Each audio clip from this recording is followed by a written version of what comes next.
S বা ES যুক্ত হওয়ার অনেকগুলো কারণ ছিল না? তার মধ্যে আমরা দুটো কারণ শিখেছিলাম না? বলেছিলাম যে বাকি ক্লাসে মানে অন্য ক্লাসে বাকি কারণগুলো দেখাবো।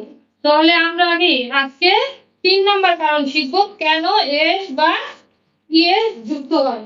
যদি শব্দের শেষে কনসোন্যান্ট প্লাস ওয়াই থাকে তখন কি হয়? আই বা ইএস যুক্ত হয়। শুধু যে ইএস যুক্ত হয় তা না, এখানে আই বা ইএস ও যুক্ত হয়। যখন কনসোন্যান্ট বা প্লাস ওয়াই থাকে তখন কি হয়? আই বা ইএস যুক্ত হয়। যেমন এখানে আছে কি?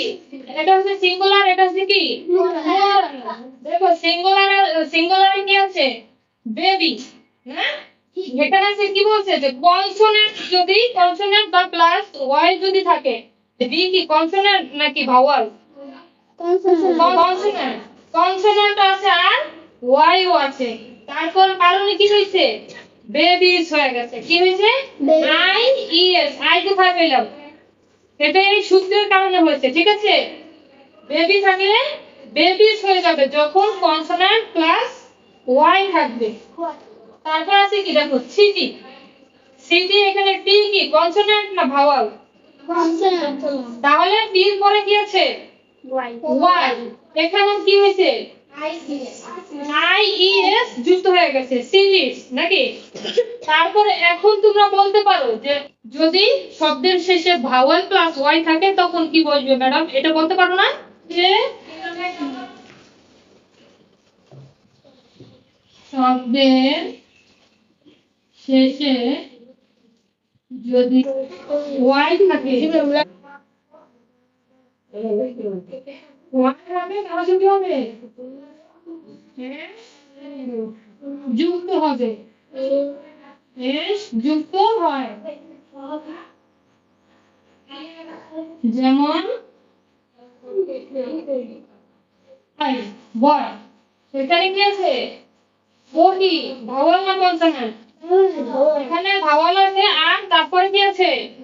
ওয়াই। তাহলে এখানে প্লুরাল কি হয়ে যাবে? এটা হচ্ছে সিঙ্গুলার, ঠিক আছে? আর এটা হচ্ছে প্লুরাল। প্লুরালে তাহলে কি হয়ে যাবে? B O Y S. কি যুক্ত হবে শুধু? বয়। তারপরে কি আছে? D A Y day. এটা কি ভাওয়াল না কনসোন্যান্ট? ভাওয়াল আছে প্লাস ওয়াই আছে, তখন এখানে কি যুক্ত হবে? D A Y S. শুধু কি যুক্ত হবে? এস। শব্দের শেষে যদি ও থাকে, ঠিক আছে? ও থাকে, শব্দের শেষে যদি ও থাকে অনেক ক্ষেত্রে যুক্ত হয়। যেমন যেমন ধরো mango. M A N G O. Mango কি সিঙ্গুলার না? আর এটার প্লুরাল কি হবে? হ্যাঁ, প্লুরাল কি হবে? কি বলছি? শব্দের শেষে যদি ও থাকে তাহলে আমরা এটাতে কি যুক্ত হয়? ইএস যুক্ত হয়। তাহলে কি হবে এখানে? Mango. M A N G O E S mango. তারপরে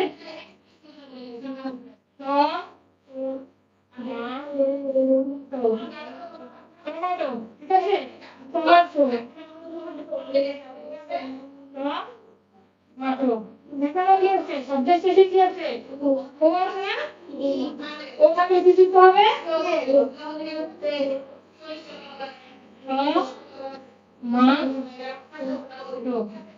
ইয়ে যুক্ত হবে। ঠিক আছে?